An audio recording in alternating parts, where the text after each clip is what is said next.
Hare Krishna. Haribol. Welcome to Yogi's Guide to the Apocalypse. I'm Kalánidhi Das. I'm Jaishree Devi Dasi. And we're coming at you on Memorial Day in the USA. That rhymed. We want to say thank you right now and just take a moment to connect. There are so many amazing people on the front lines right now. And we are with you. We are with all the frontline folks that have been doing their work for years and years and years, but especially today, the military, the officers, the families who support them. There are so many good people, white hat alliance, awesome types of people who want to make this world a better place. Mm-hmm. So we salute you, we honor you, and that's why H is for honor. H is for also home. H is for health. H is for happiness. These are all things that are intimately linked, and in this world that we live in, society is the bedrock for all of us to ultimately to be ourselves and to have the freedom to explore and to search for meaning that which is inherent in each of us.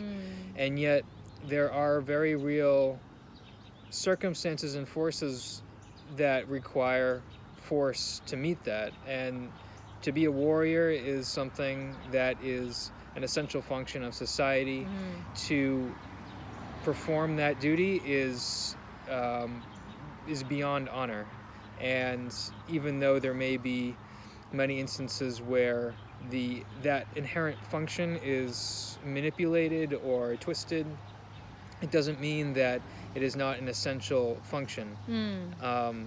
And so I think that's really powerful to claim in these times. I can say personally, I'll share a little something personally that, Please do. When I was in college, it was right after 9/11, and there was a lot of really intense, I remember in high school, we were protesting 9/11 and the choice to go to war, and all these truths coming out about the oil involved, and then the fabrications involved, and all the other elements and things that were behind that false narrative.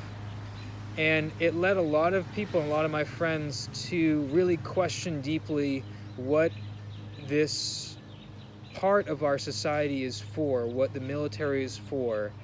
And a lot of my friends, and myself included, for a while demonized it and saw it as something bad and something that we need to get rid of, and that we could just live in a peaceful world without that element of society.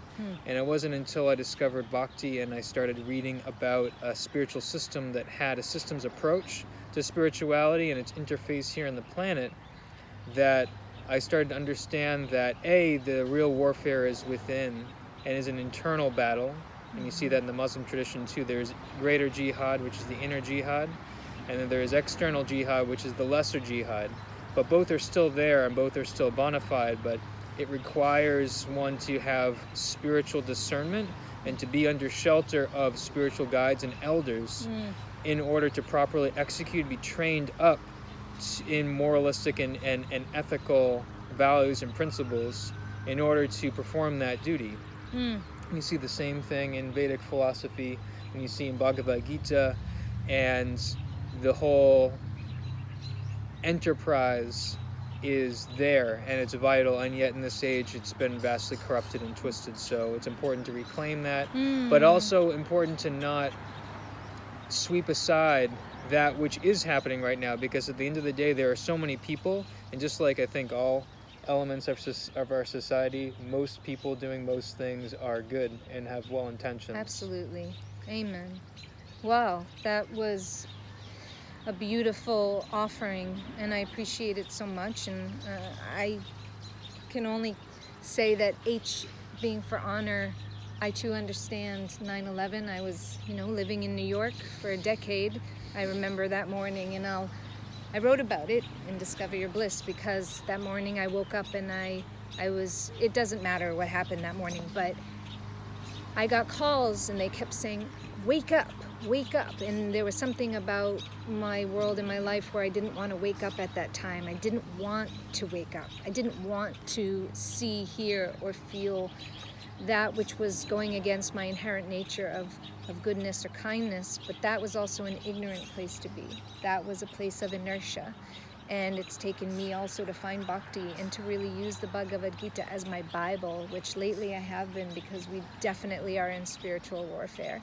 And the Bhagavad Gita, of course, says that it is not only the Kshatriyas, the warriors' dharma or duty to fight and do what they have to do, but it's their nature, and to not do it is actually going absolutely against the divine nature in them, the God qualities in them.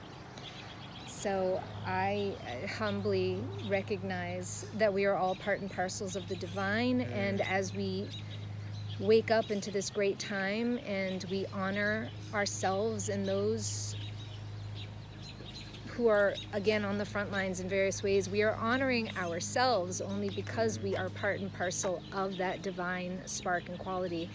And right now, the awakening is so painful for so many, and there's so much division. And you really are reminded of, wow, I am so free in this moment. I am so okay in this moment. I am so blessed in this moment that nothing really will be exactly the same again, nor is it supposed to be the same again. I wish everyone in that way the peaceable ability to digest shift and change. And that is the warrior's spiritual journey. Yes, exactly.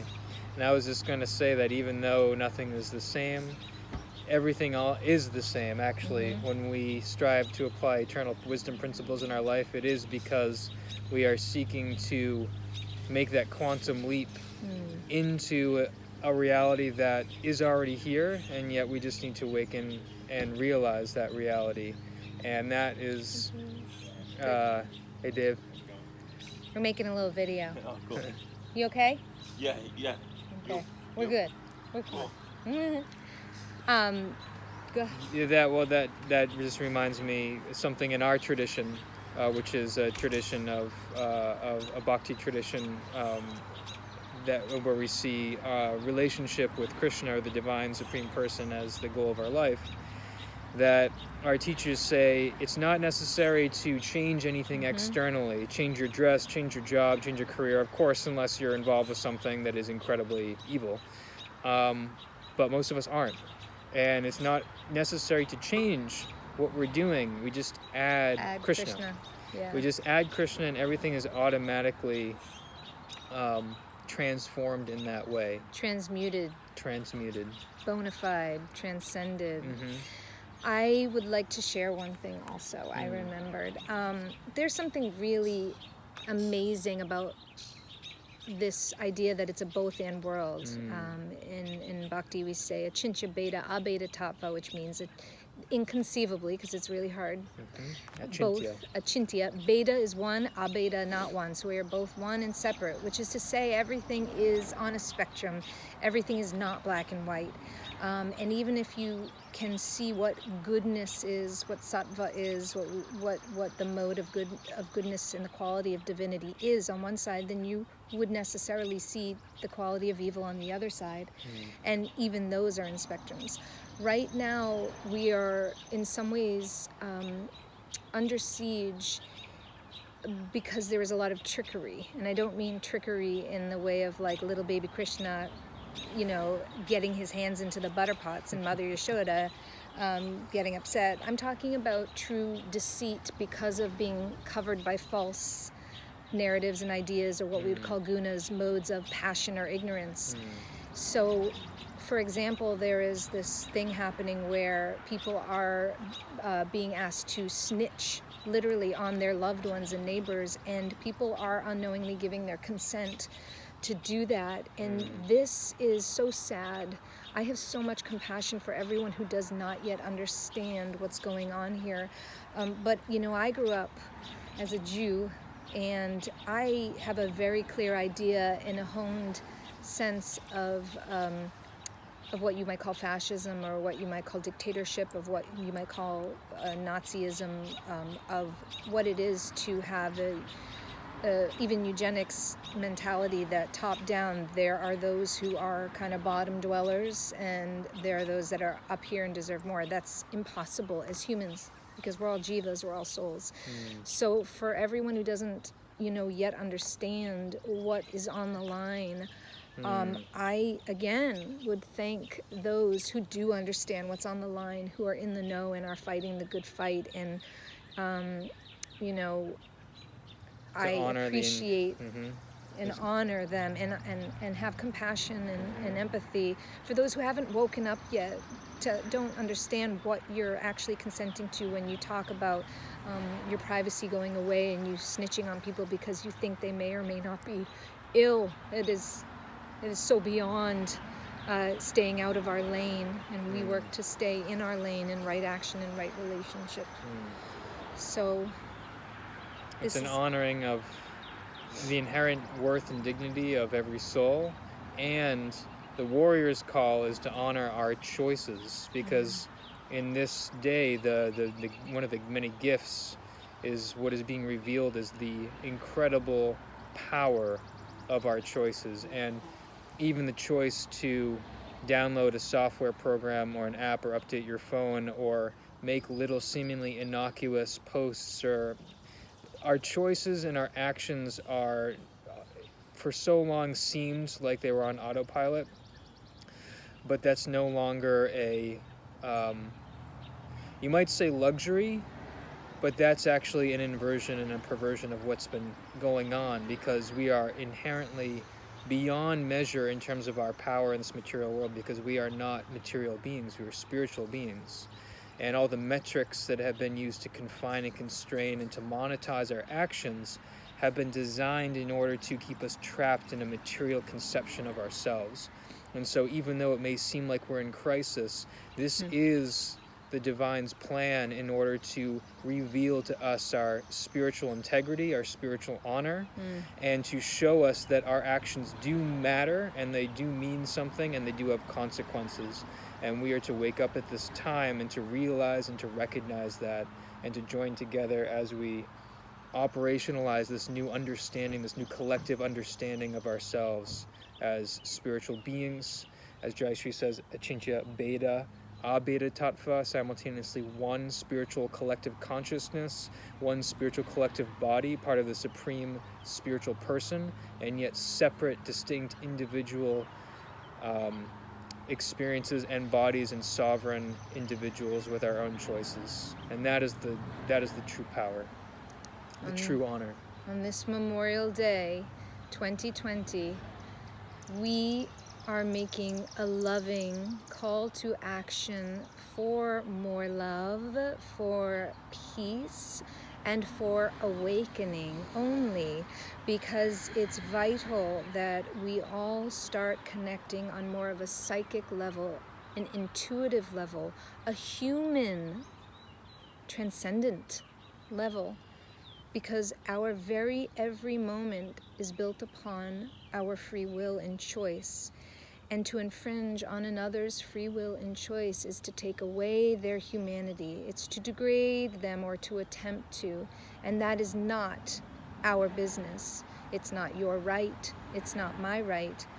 And so as we enjoy the safety and freedom, if we have it, of a home right now, of the quality of fresh air and sun and food and shelter, may we honor those that are going deep into the caves and tunnels and who are taking all the legal means to support the light and to support truth and to support humanity, so that we can continue to have those freedoms.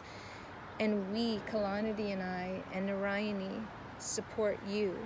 And we are building a new platform in which to be able to offer our humble insights, but those insights, when we plug into the divine science and ever wisdom that is there for us through our teachers.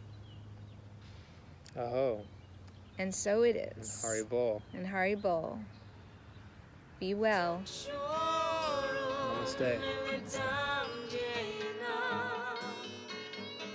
Just my